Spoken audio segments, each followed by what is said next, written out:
整備業界をぶっ壊す整備士重信です。栃木県北部の片田舎で車屋さんを営みながら、主に自動車整備士の地位向上を目指して日々活動しております。さて今回はちょっと面白いデータが耳に入ってきました。目にしたので皆さんにお伝えしようと思います。これがですね、何かっていうと、自動車を持つですね、男女の割合っていうものがございまして、こんなの見てるんですね。びっくりしました。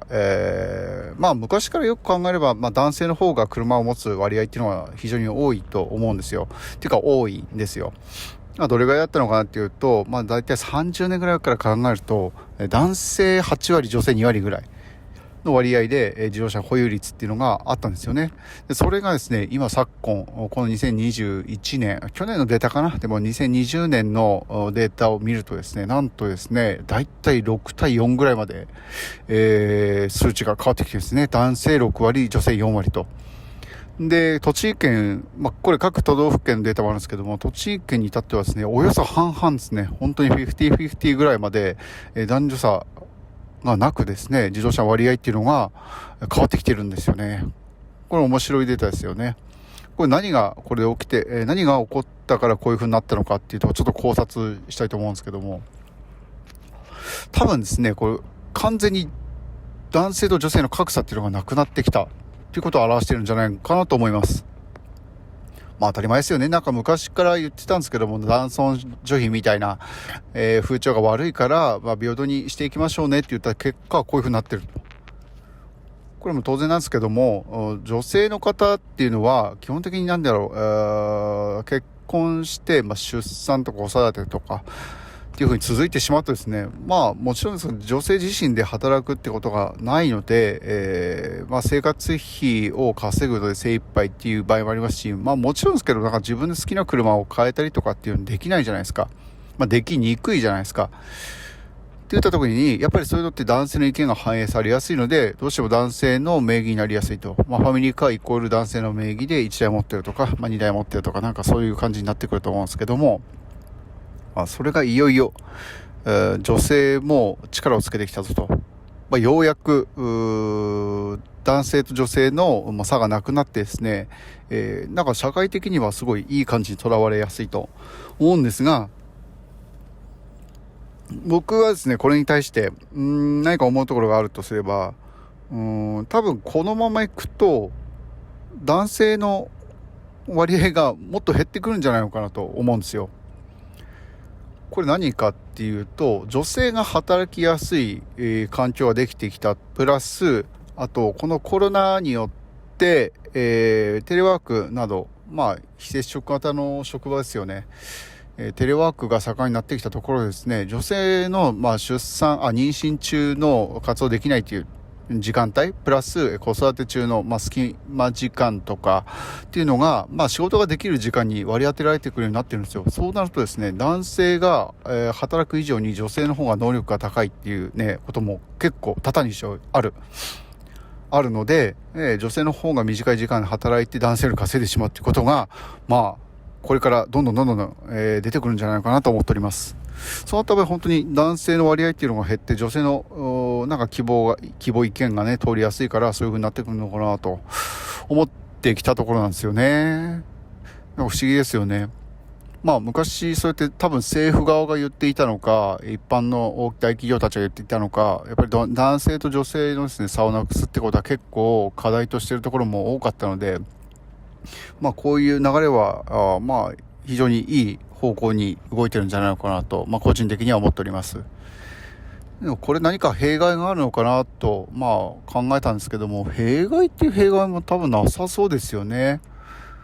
弊害があるとすれば、女性はですね、どうしても車のメンテナンスに関しては若干疎い気がします。これ機械好きの男性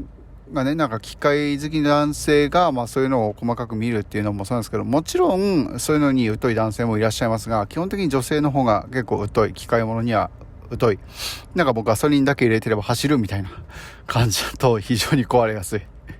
結構いますね、これ本当にね。余裕で2、3万キロオイル交換しないまま走っちゃったみたいな。これ結構危険ですよね。エンジンパーになっちゃうんで。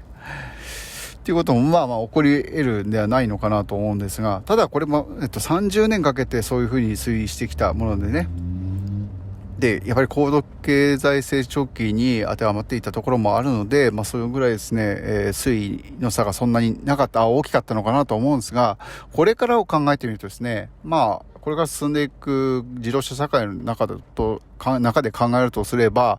まず電動化ですよね。車の電動化が進んできますよね。そうするとそもそももうオイル交換っていう概念がなくなるんじゃないのかと。当然ながら電気自動車ですからモーターで走っておりますので、基本的に足回りのブレーキとかですね、そういうものは、何か交換したりするかもしれませんが、車検とかね、なんかそういう定期点検とかで見ればわかるかもしれない。ただオイル交換っていう概念がないですよね。オイル交換がなくなるっていうのすごくないですか。エンジンオイルを使わないから、エンジンがなくなれば当然使うオイルもなくなるから、もうそれで、メンテナンスフリーで乗れてってしまうと。そもそもガソリンも入れずに、ただプラグを差し込んで充電して走るっていうだけでもうシンプル、単純明快。これによって困るところは結構前から話しておりますが、そういう部品を作っている会社、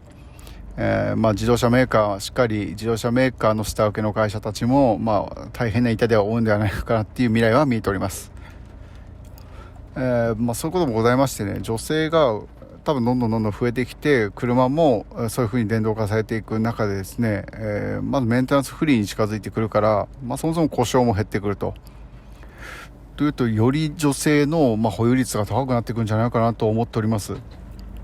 いやー、いいことですよね。だから女性も好きな車乗ったらいいんですよ。なんか今あるようなね、結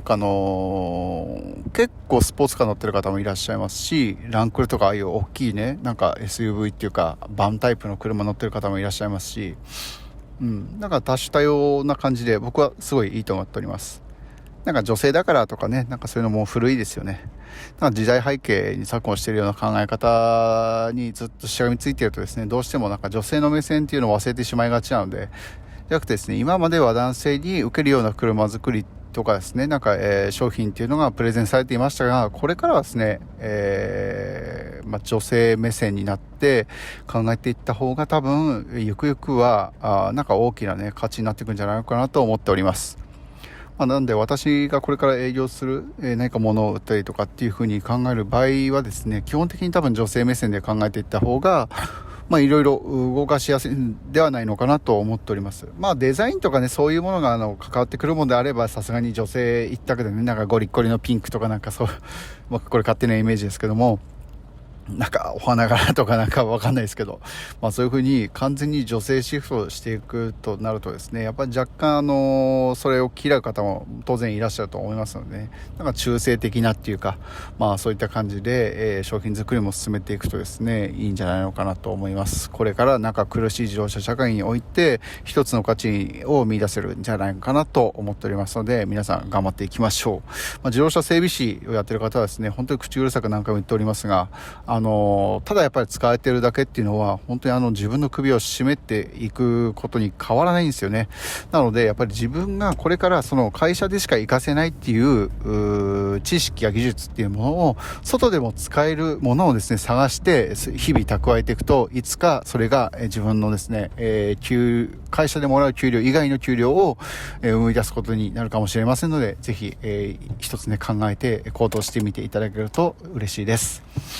それでは今回はこれで以上です。グッドボタン、チャンネル登録、各 SNS のフォローもよろしくお願いいたします。それではまた何か皆さんの生活に、少しでも、いいことがありますように。それではまた会いましょう。バイ。